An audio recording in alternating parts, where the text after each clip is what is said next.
Ok, Shabbat Shalom, hermanos. Una vez más, reunidos este Shabbat, agradeciendo a nuestro Padre que nos puede permitir estos Shabbats, que podemos descansar y estudiar más su palabra. En esta ocasión vamos a ver la parashá Balak. La palabra Balak significa destructor. Ok, y se encuentra en la parashá número 22 hasta el número 25. La Haftará está en Miqueas 5, 6 y en segunda de Pedro en el Brit Hadashah, en el Nuevo Testamento, tenemos referencia acerca de Balak. Y empieza así: Balak, el hijo de Zippor, vio todo lo que Israel había hecho a los amorreos. Números 22, 2. Ok. La parashá de la semana pasada, ¿se recuerdan? Es decir, la parashá Jucat. Relató cómo Sheón, el rey de los amorreos, y Og, el rey de Basán, que eran unos gigantes, intentaron impedir que el pueblo judío atravesara sus fronteras para llegar a la tierra prometida. Ambos reyes decidieron hacer la guerra contra los israelitas y ambos fueron derrotados decisivamente. Esta semana encontramos a Israel acampando a lo largo de las fronteras de Moab, al este del río Jordán, finalmente listo para entrar a la tierra prometida. Sin embargo, cuando Balak, el rey de Moab, consideró lo que Israel había hecho a los amorreos, buscó ayuda de los madianitas vecinos y envió emisarios para contratar a un vidente llamado Balaam, para que maldijera a Israel, para que fueran derrotados en la batalla. Así que aquí estaban los campos de Israel. El rey no quería enfrentarse físicamente, sino espiritualmente. Entonces, por eso fue que contrató a Balaam. Se recuerdan que Lot, el sobrino de Abraham, fue rescatado de la destrucción de Sodoma y Gomorra junto con sus dos hijas, ¿verdad? Tras huir de la zona, se refugiaron en una cueva. Cuando las dos hijas emborracharon a su padre, tuvieron relaciones sexuales con él y quedaron embarazadas. De ahí los dos hijos nacidos de esta unión incestuosa se convertirán en padres de las naciones de Moab y los Benamí, los de Amón, respectivamente. ¿Ok? ¿Se recuerdan? Cuando los moabitas se enteraron de la derrota de los reyes amorreos, Sihón y Og, decidieron unir fuerzas con sus antiguos enemigos. Los madianitas se hicieron junto con ellos para presentarse enfrente con ellos unidos. Luego los moabitas instalaron un nuevo rey, Sur de Madián, que pasó a llamarse Balak. Aquí es donde está el rey destructor. Quizás los moabitas eligieron un rey Madián porque el propio Moisés vivió allí durante muchos años con Yetro. El rey Balak era un mago entrenado en Kishuf, en lo oculto y la magia. Sin embargo, en lugar de prepararse para una guerra convencional, contrató los servicios de un renombrado mago llamado Bilam, hijo de Beor. Balaam, en hebreo es Bilam, pero lo vemos en las Biblias como Balaam. Su plan era luchar contra Israel mediante poderes espirituales. Fíjese cómo el enemigo quiere atacar espiritualmente. Balaam, hijo de Beor, era de Aram, antigua Mesopotamia, Siria, el lugar de la familia extendida de Abraham, con una notoriedad similar a la del Racha Hamán del libro de Esther. Balaam es considerado uno de los mayores enemigos de Israel. Su nombre Bilam puede significar no del pueblo, loco o corrupto del pueblo. Según la tradición judía, el malvado tío de Jacob, Labán, tuvo un hijo llamado Beor, quien se convirtió en el padre de Balaam. En otras palabras, el profeta maldito, Balaam, no era otro que el nieto de Labán y por lo tanto un pariente lejano del pueblo judío. ¿Cómo ven? Aquí está la descendencia, como podemos ver. Aquí está el papá de Abraham, luego está Abraham, Isaac, Esaú, y de aquí salen los edomitas. Vemos de que acá está Nahor, Milca, Betuel, de aquí sale Rebeca, Jacob, Moisés.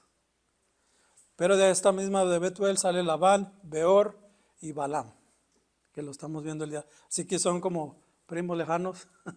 ¿Ok? Harán, Lot, Moab, Amón. Aquí están los moabitas, los amonitas, y también de ahí viene Balak, el moabita. Así que se unieron los midianitas y los moabitas, Balán y Balac, contra Israel, contra el mismo pueblo de Moisés.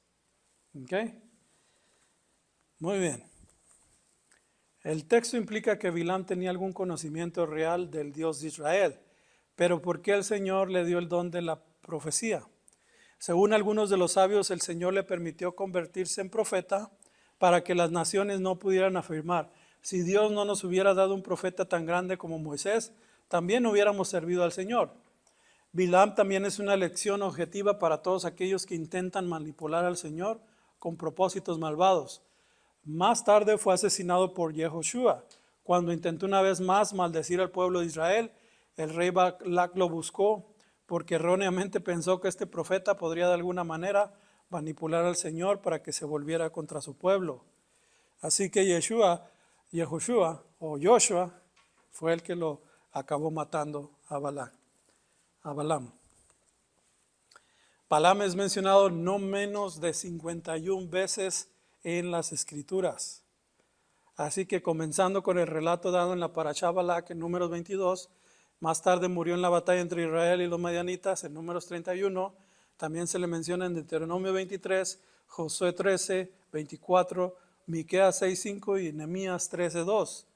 Aunque a primera vista Bilam podría parecer un hombre de Dios, un verdadero profeta, tanto las Escrituras como la tradición judía son enfáticas en el que era un adversario de Jehová y un enemigo de los hijos de Israel.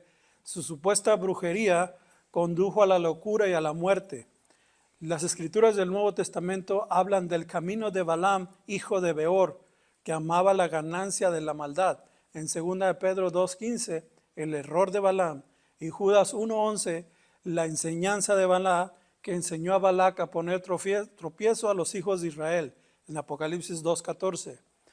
Quizás paradójicamente, o al menos irónicamente, la bendición que Bilam se vio obligado a confesar sobre Israel se integró en el servicio diario, en el Shaharit, en el servicio de la mañana, como Matobu.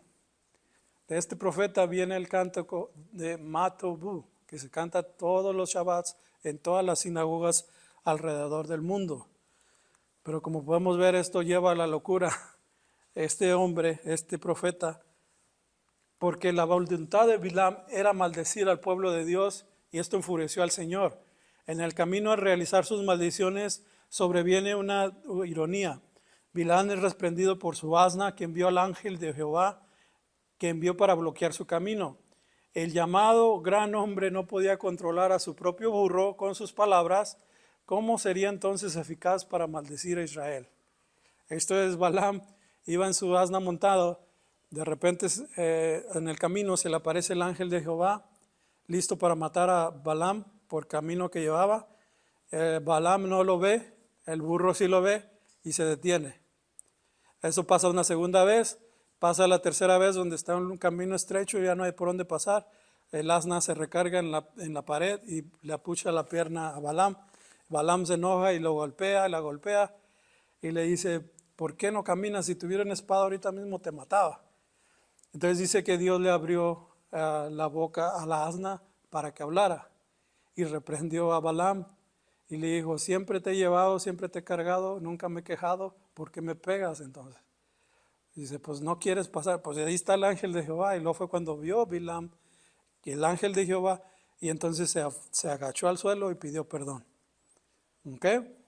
Lo que estamos viendo en esta interacción es que Dios puede usar un burro para predicar. No necesita ser un licenciado. ¿Ok? La otra cosa es que a veces el animal le está reprendiendo al dueño. Entonces el animal salió más listo que el dueño. Sí, salió menos burro que el burro. ¿Verdad? Se puso a alegar con él. Exactamente. Entonces, los animales tienen un cierto entendimiento. Se dice que en el principio, en el Edén, Adán podía hablar con los animales, por eso les puso sus nombres, ¿verdad? En la nueva regeneración, en el milenio, también podremos hablar con los animales. Ahorita, si usted le habla a un perro, le dice siéntate, se sienta. Si le dicen inglés, también se entiende inglés. Si le dicen chino, también. Así los gatos, pericos, pájaros, peces, todo lo que usted tenga interacción, le escucha. Y aparte en Génesis nos dice que todos los animales están sujetos bajo el hombre. El hombre es mayordomo. El hombre puede ordenar a los animales las cosas que tienen que hacer. Así sea un león, así sea un elefante, obedecen a los hombres. Porque también ellos serán juzgados, de acuerdo a Eclesiastés, cualquiera que se atreva a matar a un hombre, porque es creación de Dios. Entonces, ahí tenemos a Balaam, el burro, ¿verdad? Y la parashá, porción de la Torá de esta semana pasada, terminó con Israel tratando de pasar por la tierra de los amorreos, en su camino a la tierra prometida. Los amorreos respondieron con la guerra, pero con la ayuda de Dios, Israel los derrotó. En la parashá de esta semana, vemos la fuerza abrumadora de la bendición de Dios sobre Israel, cuando Balac, el rey de Moab, envió un hechicero llamado Balaam a maldecir a Israel. Descubrió que no podía hacerlo, aunque Balaam se le encargó pronunciar una maldición sobre Israel. Descubrió que solo podía emitir una bendición diciendo, ¿cómo voy a maldecir a quien Dios no ha maldecido? En Números 23:8. Lo que pasa, muchos podían venir contra la nación de Israel, pero nadie la puede maldecir. A quien el propio Adonai ha bendecido. El rey moabita Balac, cuyo nombre significa desperdicio, desperdiciar, quería desechar la nación de Israel. Para su consternación descubrió que no podía hacerlo debido a la bendición de Dios sobre ella. ¿Por qué el rey Balac se sintió tan amenazado por Israel que sintió la necesidad de que la maldijeran? Es porque Balac, junto con sus mayores, había oído hablar de las impresionantes victorias de los israelitas sobre los poderosos enemigos de Sihón y Og. Por lo tanto, el decidir que sería demasiado arriesgado luchar contra Israel, directamente contrataron al mercenario espiritual Balaam, que era un hechicero pagano, para poner un hechizo sobre sus enemigos. Aunque podemos considerar esto una superstición antigua, muchos practican magia incluso el día de hoy. La magia existe, las maldiciones existen, pero la bendición de Dios también.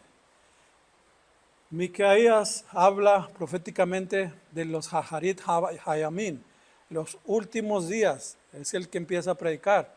Cuando los sobrevivientes de la gran tribulación de Israel y la batalla culminante de Gog y Magog, que ocurrirá justo antes del regreso del Mesías Yeshua, será una bendición para el remanente sobreviviente de la humanidad. Como el rocío y la lluvia, este remanente sobreviviente será salvado por el Señor, Yeshua, y será invencible, como el león mismo, el rey, del cual nadie puede escapar. Miqueas 5, 6, 8. El Señor así purificará a Israel y todo Israel será salvo, en Romanos 11, 26. La Haftará continúa mientras el Señor apela a Israel para que regrese a Él. Él cuenta su historia y los líderes que les ha dado Moisés, Aarón y Miriam. Les recuerda que convirtió las maldiciones de Bilán en bendiciones para su pueblo elegido. Ha hecho grandes cosas por ellos para que conozcan las obras salvadoras de Jehová. La Haftará termina con la pregunta retórica: ¿con qué me presentaré ante el Señor y me postraré ante el Dios en las alturas? Miqueas nos proporciona la respuesta del Señor, y esto es lo que trata de decir todo el libro. Él te ha dicho, oh hombre, lo que es bueno. ¿Y qué requiere el Señor de vosotros? Sino hacer justicia, amar bondad y caminar humildemente con Él. Eso es lo que quiere Dios. Justicia, amar la bondad y caminar humildemente con Él. Eso es lo que pide Dios. No pide nada. ¿Sí? Muy bien. Vemos a Balaam maldiciendo a Israel. Al asumir la tarea de maldecir a los judíos, Balaam entró en los libros de historia judía como Balaam HaRasha, Balaam o Bilam el malvado. Aunque se llamaba a sí mismo profeta de Dios, estaba motivado más por el dinero que por la profecía. En el judaísmo algunos consideran que su nombre significa sin nación o pueblo, Bil Am, lo que sugiere que al maldecir a Israel fue excluido o cortado de un lugar en el mundo por venir, en Olam Jabá. Por maldecir a Israel fue cortado de la eternidad. La realidad que Balac y Balaam ignoraron es que Dios ha prometido bendecir a los que bendigan a los descendientes de Abraham, Isaac y Jacob, y maldecir a los que los maldicen en Génesis 12:3. Entonces, esta es la guerra que se puso Balac y Balaam y la guerra de Dios contra ellos. Dice, eso está bien prohibido por Dios. Cuando vengas a la tierra que el Señor tu Dios te está dando, no aprenderás a seguir las abominaciones de esas naciones. No se encontrará entre ustedes a nadie que haga pasar a su hijo o su hija a través del fuego, o alguien que practique brujería, a un adivino, o cualquiera que interprete presagios, un hechicero, o cualquiera que conjure hechizos, un medio, un espiritista, o alguien que llame a los muertos, o alguien que les diga los horóscopos, que ya es lo práctica normal el día de hoy, que el horóscopo. Pero Dios no quiere, eso es una grave, prohibido por Dios, prohibidísimo. Eso acarrea maldición. Dice, porque todos los que hacen estas cosas son una abominación para el Señor. Y debido a estas abominaciones, el Señor tu Dios los expulsa delante de ti. El Señor, cuando dice allí la abominación y los expulsa, los vomita, los escupe. Hay una palabra en Revelaciones, dice, no seas frío ni caliente, porque si no te escupiré. O sea, no estás consultando a adivinos, pero los dejas que hagan todo lo que quieran. No te pones a orar, no te pones a pelear la batalla. ¿Okay? No les dices nada, no les predicas de Jesús. Entonces no hay que ser tibios, ¿verdad? Te vomitaré, eso es lo que está hablando de son abominación y la tierra los escupe. Entonces levantó a Israel para derrotar a estos reyes porque estaban haciendo todas estas cosas. Pero el agua de Israel con el tiempo empezó a hacer las mismas cosas y también fue vomitado en la tierra. ¿Okay? Entonces podemos ser hijos de Dios, pero si estamos practicando todas estas cosas, también seremos excluidos del reino. ¿Okay? Entonces, porque esas naciones que desposeerás escucharon a los adivinos y hechiceros, pero cuanto a ti el Señor tu Dios no ha designado tal para ti. Los discípulos de nuestro padre Abraham tienen un buen ojo, un espíritu manso y un alma humilde. Los discípulos del malvado Balaam tienen un mal de ojo, son tacaños, envidiosos, un espíritu altivo y un alma asquerosa. Los discípulos de nuestro padre Abraham se benefician en este mundo y heredan el mundo por venir, y como se dice, para hacer que los que aman hereden bienes y sus tesoros los llenaré. En Proverbios 8:21. ¿Cómo es Abraham? ¿Cómo era Abraham? ¿Se recuerdan cuando estaba en la tienda, sentado, esperando a los viajeros que pasaran? ¿Sí? ¿Tenía que estar ahí él? ¿No? Pero sin embargo... hospedador. De él se sentaba porque sabía que iban a pasar personas. Es como usted si se sienta ahorita ahí en la frontera. Dice, va gente que necesita agua, que necesita comer, que necesita descansar.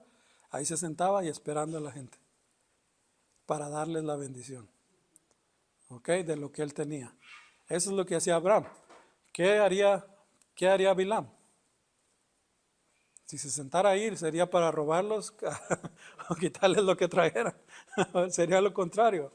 Por eso los hijos de Abraham son diferentes a los hijos de Bilam. Aquí están contrastando a Bilam con Abraham. ¿Ok? O eres hijo de Abraham o eres hijo de Bilam. ¿Eres Caín o eres Abel? No hay nada en el medio. No hay nada. No hay nada más que el único que fue puesto, que es Set, que es el Mesías, Yeshua, que Él es el elegido. Y de ahí nos agarramos. Pero o eres de acá, de Caín, o eres de Abel, o eres de Bilam, o eres de Abraham. Entonces, hijos de Dios tienen que dar un testimonio con sus vidas. ¿Ok? Y ahí se conoce cuáles son los que están en la verdad y cuál es el que está en la mentira. Los hijos de Bilam están con odio, con envidia, con dame dinero y dame, y nunca dan. Los hijos de Abraham siempre tienen bendiciones, pero siempre están dando a medio mundo. ¿Ok? Muy bien. Entonces, no a la hechicería, Nada de que voy a ir a consultar al brujo que me quite maldición o no sé qué. Nada de eso. Usted tiene a Dios. Dios es el que lo puede sanar de su enfermedad. No necesita de ningún brujo, ningún hechizo, nada de eso. ¿Ok? Las personas que sus casas mueven cosas, andan sombras y todas esas cosas, pueden ser salvadas si aceptan al Señor Jesús como Salvador y claman al Señor. Y entonces serán libres de eso. Pero mientras no lo hagan, ahí van a estar batallando, ya que les estiran las patas, ¿no? Porque eso existe el mundo espiritual maligno. ¿Ok?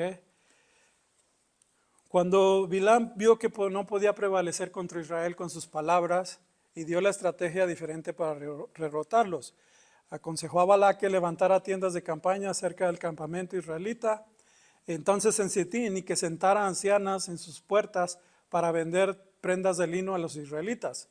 Las ancianas atrajeron a los hombres al interior de las tiendas, donde las esperaban las jóvenes de Moab, adornadas y perfumadas. Las mujeres de Moab tentaron a los israelitas a unirse a la adoración de Baal-peor y a participar en la idolatría y la inmoralidad. Así Bilam finalmente logró maldecir a Israel. De aquí, de este texto, es donde agarran muchos pastores que dicen, la mujer no se debe de maquillar, no se debe de peinar, no se debe de arreglar, no se debe de adornar, no se debe de perfumar, porque luego incita a los hombres a pecar. Lo cual es lo que nos está diciendo aquí, pero eso lo quieren agarrar, que así es. Y la verdad no es así. Usted se puede adornar, usted se puede maquillar, usted no tiene pecado al hacer todas esas cosas, porque lo hace para Dios o para su esposo. ¿Ok? Así que no hay ningún problema, pero quieren decir que sí, que no se arreglen y no todo eso porque caen en pecado los hombres. Por eso mismo es que usted mira en el Medio Oriente cómo las mujeres están todas tapadas. Ni siquiera apenas los ojos se le miran. Dígame. Hermano, bueno, yo estoy de acuerdo en todo eso que dice, está perfecto. Pero sí, yo creo que cuanto a veces el vestuario que usamos a veces está un poquito, ¿no cree? Exagerado. ¿Verdad? Yo no juzgo ni nada, pero creo que nosotros como mujeres también deberíamos cuidar ese poquito de aspecto, ¿no? Pues es que lo que pasa es que hay extremos. Tanto la que está Exacto, toda tapada, la que está toda destapada. sí, exacto. Y yo creo que por Entonces, eso el Espíritu de Dios también, ¿verdad? Nos debe también. Entonces nosotros sabemos decidir que es hasta dónde y cómo exactamente. agrada a uno Exacto. Vista como vestida, dice el la Espíritu. palabra de Dios. El Espíritu es que la mujer vista como vestida. Y también aconseja en la Torá que el hombre no se vista de vestido, ni la mujer de pantalón. Dígame. Ahí pregunta porque, bueno, yo sí sé, pero cuánta gente a veces nos preguntan y nos dicen, pero si Jesús anduvo con vestido. Exacto. Entonces hay, Pero hay mucha diferencia. porque de verdad sí, yo sí entiendo, ¿ok? Pero de verdad mucha gente que está conociendo al Señor dicen, a ver, ustedes dicen que el hombre no anda con pantalón. Yo creo que se refiere más a, La mujer. Ajá. no, a lo espiritual, ¿no? Porque si vamos en aquellos tiempos, No, es que lo que dice la Biblia es, acuérdense, es espiritual, pero también es literal. Es literal. Entonces, ¿qué contestamos cuando nos preguntan eso? Si Jesús anduvo con vestido, Pero Jesús traía abajo, ¿no? Una clase de pantalón. Yo Sí. creo que lo primero que necesita la persona es conocer de su salvación, que nace de nuevo. así es. Ya Dios, el Espíritu Santo, empieza a obrar en Sí, la porque, ropa y lo demás. dígame. Yo pienso, hermano, de que como hay mujeres y hay hombres, pantalón femenino y pantalón masculino. Como un hombre se va a poner un pantalón femenino, se va a notar que ese pantalón es femenino. Sí, O una mujer se ponga un pantalón masculino, se va a ver que esa mujer trae un pantalón masculino. Entonces ahí es la diferencia. Sí. Por eso hay diseños de ropa. claro. Un vestido en la antigüedad, me imagino que ese vestido se diferenciaba como para un masculino, no un femenino. Exactamente. En la Torá hay otra enseñanza donde Dios no permitía que los levitas enseñaran el tobillo cuando iban escalando hacia el sacrificio, a echar al altar, a quemar al cordero. Porque si los llegaba a ver, ya eso era desnudez para Dios. La santidad de Dios no quería. Por grada, ¿no? Sí, subían así, y si se les llegaba a ver el tobillo, ya no le agradaba al Señor, ya eso era desnudez. Aquí en el año 1800, traer el tobillo destapado a las mujeres ya era pornográfico. La esposa la abuelita de mi esposa se casó porque el abuelito le agarró la mano por la reja. Y con Ya eso, no te tienes que casar. Sigo. De los tiempos, de antes era sí, así. sí, más sano, ¿verdad? Ahora no. Muy bien. Bueno, entonces, ¿cómo le hizo Bilán para que entrara la maldición? Que trajeron a los moabitas, se perfumaron, se arreglaron, atrajeron a los hombres y tuvieron relaciones en las tiendas, y de ahí adoraron a Baal Peor. El castigo por su idolatría estalló en una plaga, y el Señor ordenó a Moisés que empalara literalmente a los cabecillas. Sin embargo, antes de que se cumpliera la orden, un israelita de alto rango, Zimri, llevó públicamente a una princesa madianita a una tienda de campaña instalada cerca del Mishkan. ¿Se imagina? Cerca de donde está la presencia de Dios. Y Pinjas, el nieto de Aarón, tomó una lanza y los empaló a ambos, deteniendo así la plaga que asolaba al pueblo. No obstante, el primer encuentro de Israel con Baal fue desastroso, y 24,000 miembros de la comunidad de Israel perecieron ese día. ¿Okay? Entonces, el enemigo sigue actuando igual, de la misma manera. El adversario de la humanidad busca engañar y esclavizar a las personas a través de una variedad de métodos, falsas doctrinas mezcladas con doctrinas verdaderas. Te dice una verdad, pero te mete la mentira. ¿Okay?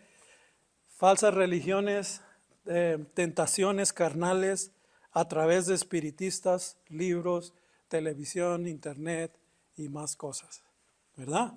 Entonces tiene que tener cuidado del enemigo, porque es astuto, es muy astuto, y usa todos los medios para poder tenernos esclavizados. Dice, pero aquellos que siguen a Yeshua en realidad tienen una ventaja que es superior a cualquiera de sus métodos. Los creyentes tienen al Ruach HaKodesh, al Espíritu Santo, para guiarlos hacia toda la verdad. Por lo tanto, no necesitan tropezar en el reino de las tinieblas en busca de dirección de aquellos que sirven al maligno. Dios promete que si lo buscamos con todo nuestro corazón, lo encontraremos en Jeremías 29:13, y que los que son sus ovejas oirán su voz. Juan 10:27. En Isaías 43:2 dice, yo nunca te dejaré. Aunque esté pasando por tribulación o por problemas grandes, el Señor nunca se aparta. ¿Ok? ¿Cómo podemos escapar de la multitud de maldiciones, de palabras habladas sobre nosotros? La respuesta se encuentra en Yeshua HaMashiach. No solo encontramos amor y aceptación incondicionales con Yeshua, sino que también la sangre del Mesías tiene el poder de romper todas las maldiciones que se han dicho sobre nosotros, ya sea intencionalmente o por ignorancia. Yeshua se convirtió en una maldición para nosotros, para que pudiéramos ser redimidos y liberados de toda maldición. Mas Mesías nos redimió de la maldición de la Torá, convirtiéndose en una maldición para nosotros, porque escrito está, maldito es todo el que está colgado en un poste, en Gálatas 3:13. Entonces, ¿qué es lo que está diciendo ahí? Que Yeshua nos redimió de las maldiciones que eran contrarias a nosotros de la Torá, porque si no guardabas sábado, muerte, ¿sí? Si no participabas de Pesach, muerte. Si no hacías todo lo que estaba escrito en la Torá, era muerte. Entonces Yeshua, al hacerse maldición, se cargó toda la maldición para que nosotros fuéramos libres. Amén. Pero el enemigo siempre quiere recordarnos que tú eres maldecido, que tú eres esto, que tú eres lo otro. No le haga caso, porque estamos libres en Yeshua. Amén. En el final de los días habrá países enteros en contra de Israel. Han tomado consejos astutos contra su gente y han consultado juntos contra sus protegidos. Han dicho, venid y seamos libres de ser una nación. para que el nombre de Israel no se recuerde más. En el Salmo 83 y en el Salmo 2. No sé si han leído el Salmo 2, donde dice que las naciones, dice que quitarán las cuerdas del Mesías y de Dios. O sea, que dejarán de creer en el Mesías y en Dios al final de los días. Y que Dios se va a burlar de ellos, porque ay, estos ya están con sus planes, ¿verdad? Y que harán el gobierno mundial. Es lo que dice que se van a juntar contra de Israel. Entonces les estorba los cristianos e Israel. Son lo único que les estorban para poner su gobierno. ¿Ok? Entonces, Balaam trata de maldecir a Israel y lo bendice. Muchos pueblos y naciones han tratado de destruir a Israel como Balac, pero ninguno lo ha logrado borrar a Israel del mapa como ha deseado. Hamas y otros grupos terroristas musulmanes han escrito en sus cartas el objetivo de aniquilar a Israel y llevar a su pueblo al mar. Es lo que quieren hacer, ahogarlos en el mar, a todos los judíos. Este deseo de aniquilar al pueblo judío ha sido compartido por la Alemania nazi, el Imperio español, el Imperio bizantino, el Imperio asirio, los filisteos, la antigua Persia, Egipto, y etcétera, y etcétera, etcétera. Han tratado de aniquilar a través de la historia. ¿Por qué ha sobrevivido Israel contra todo pronóstico, incluso hasta hoy? Es debido a la promesa de pacto de Dios a la semilla o descendencia de Israel. Así dice el Señor, que da el sol para la luz del día, las ordenanzas de la luna y las estrellas para la luz de noche, que perturba el mal y sus olas rugen. El Señor de las huestes es su nombre. Si esas ordenanzas salen delante de mí, dice el Señor, entonces la semilla de Israel también, en Jeremías 31 al 35. Aquí está diciendo ahí el Señor, que si deja de salir el sol o la luna no, también Dios se olvida de Israel. Y si Dios se olvida de la semilla de Israel, ¿qué va a pasar con todos? ¿Y entonces qué trata de hacer el enemigo? Destruir la semilla y a cambiar los tiempos. Por eso, y cambiará los tiempos y la ley. Trata de acelerar todo eso y cambiar. ¿Okay? En Jeremías 31 es donde viene el nuevo pacto. Entonces, si esto lo logra hacer Satanás, entonces el nuevo pacto también lo quita.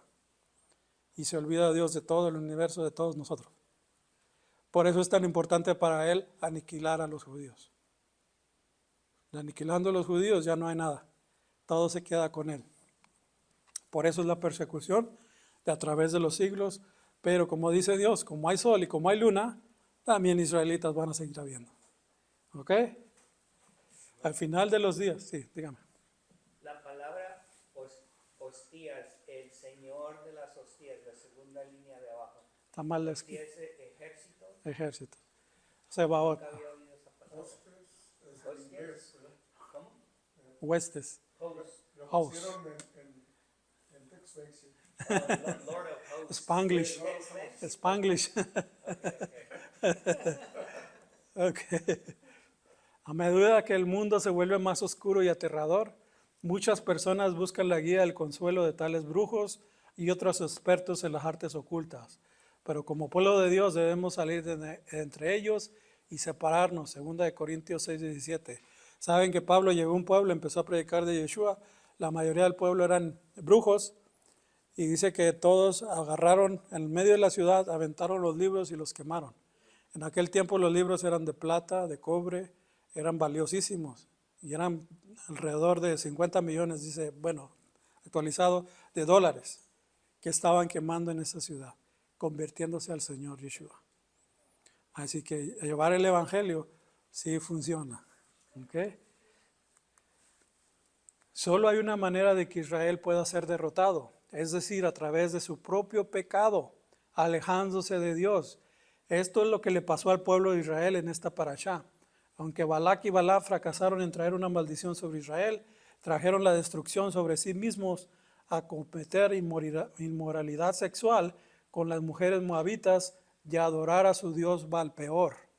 Así que Israel se unió a Baal-peor y de la ira del Señor se despertó contra Israel. Números 25:3. Ver a su pueblo elegido adorar a los dioses paganos enfureció a Dios y resultó en una plaga que mató 24,000 israelitas. Las escrituras revelan que fue Balaam quien aconsejó a los madianitas que arruinaran a Israel a través de la asociación con sus mujeres. Números 31. Los rabinos, por lo tanto, también discernieron otro significado del nombre de Balaam, como Bilu-am, uno que confundió a la nación. En Números capítulo 25, la fornicación e idolatría, una receta mortal cuando se apartan de Dios. Esto es como se mete la fornicación.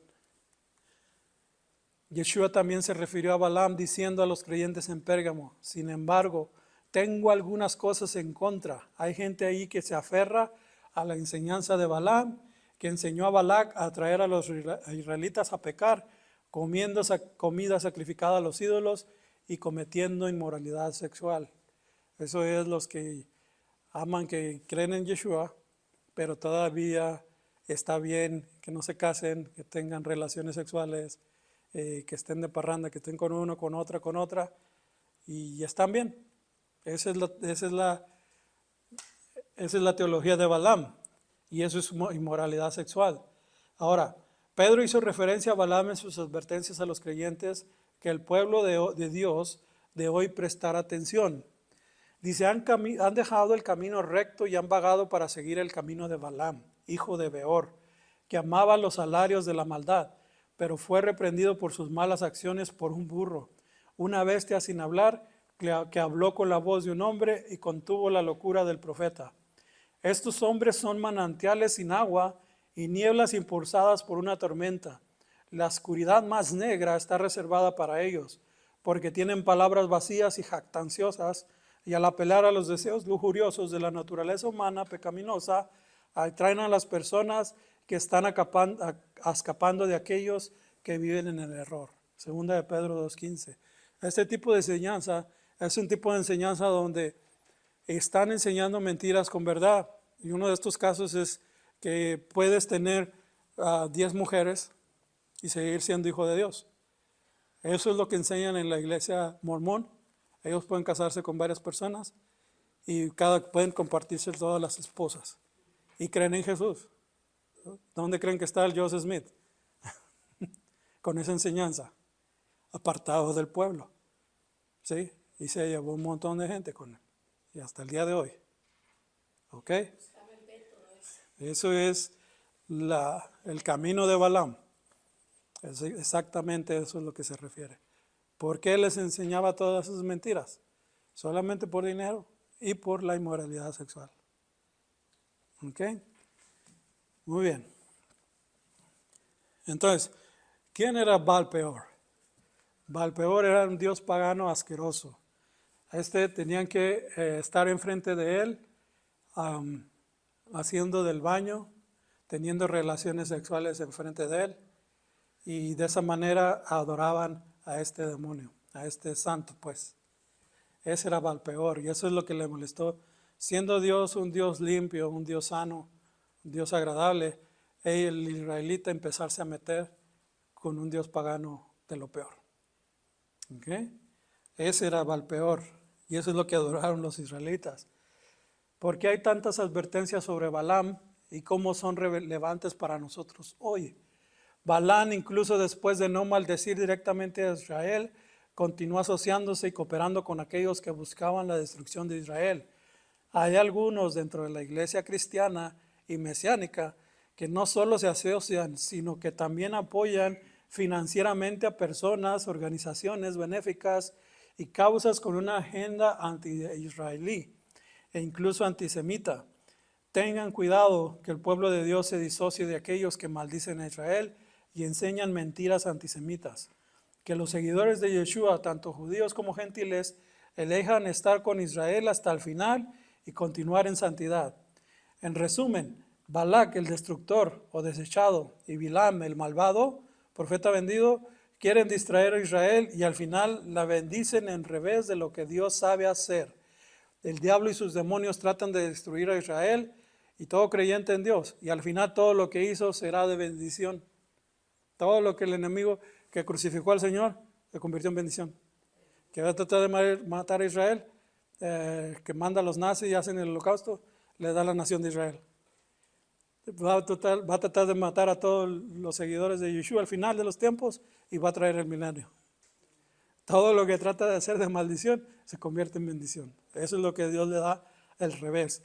Bendigamos a Israel y oremos para que Dios salve a Israel de todos aquellos enemigos que tratan de maldecirla. Oremos también para que esa maldición sea una bendición para Israel. Aún así, hoy día se canta la bendición en las sinagogas alrededor del mundo, Matobu.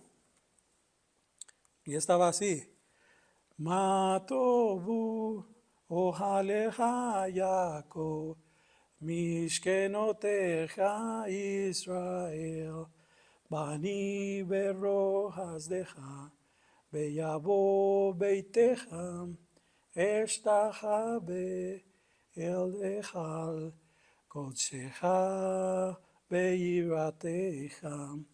Cuán bellos son tus residencias, Jacob, tus moradas, pueblo de Israel. Mas yo, confiando en tu inmensa misericordia, entro en tu casa, me postro ante tu santuario con reverencia. Señor, amo tu morada, lugar de residencia de tu gloria. Yo me postro y inclino ante ti, Adonai mi hacedor. Acepta mi oración que elevo hacia ti. Adonai, con la magnitud de tu merced, misericordia, respóndeme con tu salvadora verdad. En todas las sinagogas del mundo se repite esta oración. Cada Shabbat, venimos ante tu morada santa. Dijo Balaam, hijo de Beor, dijo el varón de ojos abiertos, dijo el que oyó los dichos de Jehová y el que sabe la ciencia del Altísimo, el que vio la visión del Omnipotente, caído pero abiertos los ojos. Lo veré, mas no ahora, lo miraré, mas no de cerca. Saldrá estrella de Jacob y se levantará cetro de Israel y herirá las sienes de Moab y destruirá todos los hijos de Set. Será tomada Edom, será también tomada Seir por sus enemigos. E Israel se portará varonilmente. De Jacob saldrá el dominador y destruirá lo que quedare de la ciudad. Y viendo a Amalek, tomó su parábola y dijo a Amalek, cabeza de naciones, mas al fin perecerás para siempre. ¿De quién está hablando? Que sale la estrella de Jacob y se levantará el cetro de Israel. La profecía de Yeshua que iba a venir. ¿Ok? Muy bien. Isaías 61:3, para conceder que a los que lloran en Sión se les dé diadema en vez de ceniza, aceite de alegría en vez de luto, manto de alabanza en vez de espíritu abatido, para que sean llamados robles de justicia, plantío del Señor, para que Él sea glorificado. Salmos 30:11, tú has cambiado mi lamento en danza, has desatado mi cilicio y me has ceñido de alegría. Ninguna arma forjada contra ti prosperará, y condenarás toda lengua que se levante contra ti en juicio. Esa es la herencia de los siervos de Jehová, y su salvación de mí vendrá, dijo Jehová. Isaías 54:17. En pos de Jehová vuestro Dios andaréis, a él temeréis, guardaré sus mandamientos, escucharé su voz, a él serviréis y a él seguiréis. Deuteronomio 13:4. Como ven, Yeshua tiene poder para reprender demonios, no necesita ningún brujo. Yeshua es más poderoso que Satanás mismo. ¿Okay? El enemigo siempre trata de ponerse como que él es el más fuerte y que tiene poderes. Y sí, da poderes a sus brujos, ¿verdad? Pero a la hora de enfrentarse contra Yeshua, es totalmente desarmado, totalmente atado. Yeshua dijo esto de que ¿cómo es que el hombre fuerte se puede vencer? Pues hay que primero atarlo antes de entrar a su casa. Ya desde el momento que Yeshua entró, ya el Satanás ya estaba vencido cuando entró a este mundo. ¿Ok? Muy bien. El Señor Dios de Israel nunca abandonará a su pueblo y todas sus promesas a Israel nacional se cumplirán durante el reinado milenial de Yeshua como el rey de Israel. Sí, Yeshua regresará a Jerusalén, restaurará su nación original del pacto para sí mismo. Desafortunadamente Israel no estará lista para recibir a su rey hasta que ocurra la gran tribulación, cuando finalmente clamará Baruch haba b'shem Adonai, bendito sea él que viene en el nombre del Señor. Eso es cuando aceptan al Señor Yeshua. Los judíos dicen esto: bendito es el que viene en el nombre del Señor. Llegan a reconocer al Mesías, que entonces Él fue el que vino. Bendito sea. Ahora sí, ellos aceptan al Señor como Salvador, bendicen a Yeshua, son salvos. Eso es lo que le gritaban cuando llegó a las puertas de Jerusalén, montado en el burrito. Ahora no es el burrito de Balaam, es el de Yeshua. Okay. Baruch haba Beshem Adonai. Bendito el que viene en el nombre del Señor. Eso es lo que van a proclamar todos los judíos cuando vean que Yeshua es al que crucificaron, y es cuando llorarán como un hijo y será aceptado su salvación. Guárdame, oh Dios, porque en ti he confiado. Salmo 16:1. Eso es lo que quiere el Señor. Esa es la parashá. Cuando viene el Balak, viene el destructor a nuestras vidas, nuestro lamento lo convierte en gozo. Así es como está. En danza. Es así como trabaja nuestro Señor. Viene la destrucción, pero no es para nosotros. Para nosotros viene el regocijo. Así que no tenga temor de la gran tribulación. Pasemos por ella, porque después de esto viene la gran bendición. Entre más fuerte esté la destrucción, más grande va a ser la bendición. Y Shabbat Shalom. Dígame. Yo estaba comentando de la Convención Republicana, porque se dice que los cristianos y que